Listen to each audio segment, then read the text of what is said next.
আসসালামু আলাইকুম জনগণ, কেমন আছেন সবাই? যাদের হাদি ব্যবসা 10 নামছেন তাদের কি অবস্থা? ভালো আছেন তো ভাই আপনারা? আপনাদের একে একে সব ব্যবসায় 10 নামতেছে, যেমনটা নামছে লাস্ট হাদি ব্যবসায়। আপনারা যখন হাদি ভাই মারা গেল তখন কি বললেন? সবাই মিলে মির্জা আব্বাস বা সরকার দলীয় তখন বিএনপির নাম নিয়ে উঠছেন যে বিএনপি এই কাজটা করাইছে, মির্জা আব্বাস করাইছে, মির্জা আব্বাসের উপর মব নিয়ে এক ধরনের মানে আপনারা নোংরামো করেছিলেন। তো শেষমেশ দেখা গেল কি, কিছু কিছু কাজে বিভিন্ন লোকের আপনার সংশ্লিষ্ট পাওয়া গেছে। আসলে এটা যদি আমি এখন বলি সবাই বলবে যে কি, আমি এই বিদেশি ওই বিদেশি।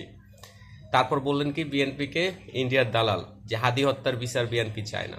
শেষমেশ কি হলো দেখেন, বিএনপির নিযুক্ত পররাষ্ট্রমন্ত্রী ভারতে যেদিন গেল তার পরের দিনে ঘোষণা আসলো যে ভারত সম্মতি হয়েছে হাদির হত্যাকারীকে বাংলাদেশে হস্তান্তর করার।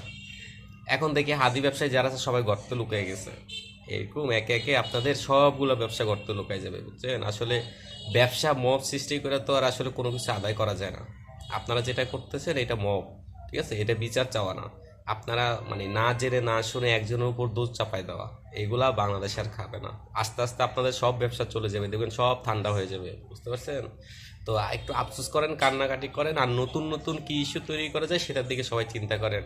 ওকে, বট বাহিনী, আসসালামু আলাইকুম।